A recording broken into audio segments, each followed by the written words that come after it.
Hello everyone and welcome to my channel. So today I'm going to talk to you about how to study oracle cards. So this is a good video for if you're a beginner, especially if you're working with oracle cards for the first time.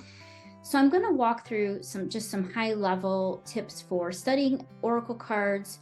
I'm going to provide you with some tips on working with oracle cards, and then I'm also going to provide you with some journal prompts that you might consider, because especially when I'm learning new things, I definitely like to set up some sort of structure to document my experience. And so grabbing a blank notebook and creating a journal just to study a certain oracle card deck might be a good idea. It may or may not resonate with you. If you're interested in that, though, I do also have a done for you oracle card journal or grimoire that you can get, and that is linked below.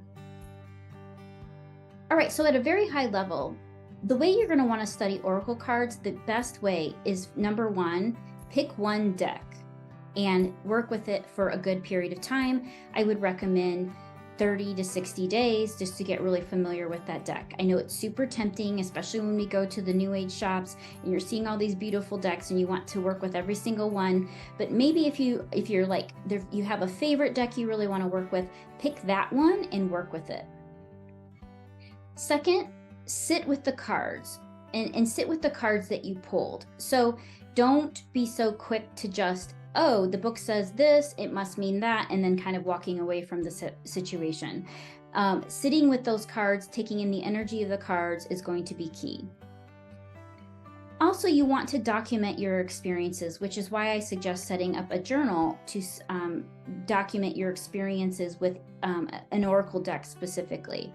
So once you document your experiences over time and you can kind of come back and see what cards kind of meant to you over time, it can really shed a light of maybe how a card speaks to you over what the guidebook says. All right, so now I'm going to run through some tips on how to use oracle cards. So first of all, every deck has its own little special magic. It has its own energy. And so what you would really like to do is make sure you treat it well. Have a box for it, have a magic pouch for it, and put it somewhere where, the dog or the cat can't get to it and tear it up. Because I actually have a deck where when my cats were kittens, they just ended up chewing the corners of the thing. And so I felt like it was like totally ruined. Tip number 2, don't rely solely on the guidebook. So and really try not to overthink your impression. So when you pull a card immediately, what is the first thing that comes to your mind? All right, tip number 3, infuse each card or each deck with your own energy. So play with them, carry them around. Just sit and look at them. I've heard of people sleeping, like putting them under their pillow, either a specific card or an entire deck. So get the oracle deck really in tune with your own energy. All right, so tip number 4, shuffle well. So if you have a deck and sometimes people have questions about shuffling. I know I did when I first started. I'm like, well, what am I supposed to do, right? And honestly, you'll probably figure out your own way of shuffling that feels good to you. But I can tell you the way I shuffle is if I'm thinking about a situation or a circumstance and I'm wanting to know a little bit more about it because I'm pulling an oracle card about it, what I typically do is I will shuffle the deck until the deck gets, like, I call it sticky. It's almost like the deck starts to resist any more shuffling. It just gets harder to put the cards and thread the cards within the pile. And so what I will do is wait till the deck gets really sticky, and then that's when I'll pull my cards off the top. Now, sometimes when I'm shuffling, I'll have a card that just really doesn't want to go into the deck, or it flies out of the deck and it'll go onto the floor or something like that. And in that case, when that happens, what I'll do is just pull the card out, and I'll just set it aside because I'm like thinking, maybe there's a little, another message there. All right, tip number 5, when you pull a card, and I've kind of mentioned this before, don't look at the guidebook right away. I'm guilty of this because I'm always like in a rush and I got to go do something and whatever. And so I'll pull a card and I'm like, what does the guidebook say? And I'm just going to rely on that. But if you really want to study the cards or the deck that you're in, you really want to have an intimate relationship with it. And you really want, especially if you really want it to have meaning beyond, like, to your life personally versus everyone else's life, right?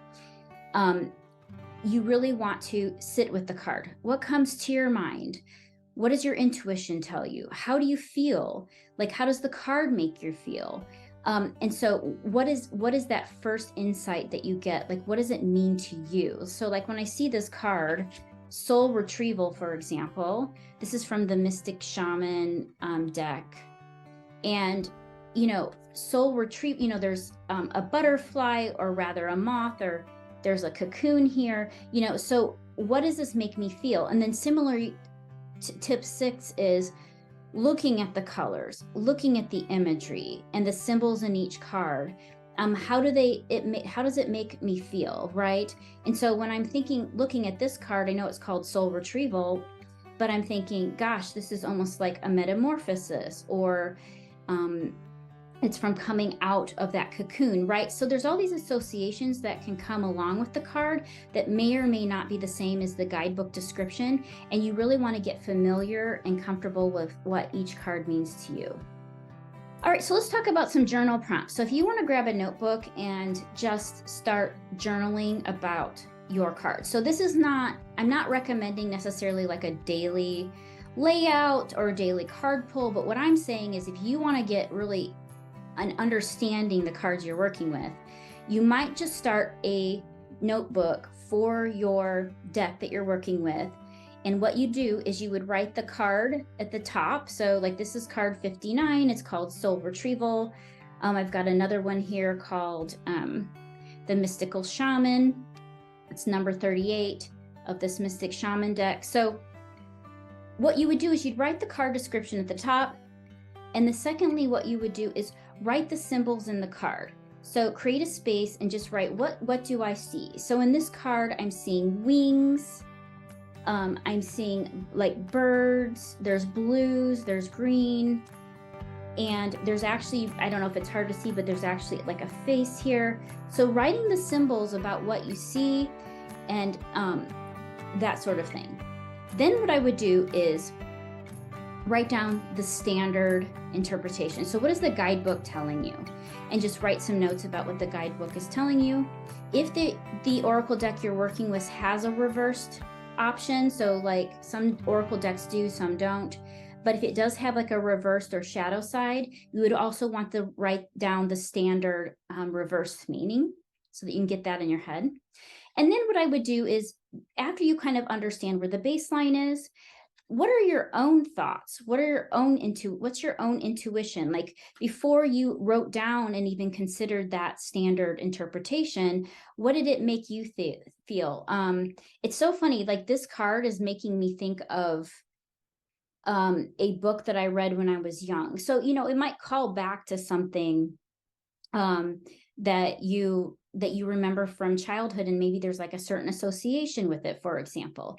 And then also make it a point to document your experiences with it. So when you keep this journal over time, like let's say you pull this card, today, but then you also pull it again like 6 months from now, you might write down again, your impression of it. Maybe something's changed, and maybe you're even documenting, hey, like when I pulled this card, it means XYZ, and then this other thing happened in my life. So really documenting your practitioner notes and experiences.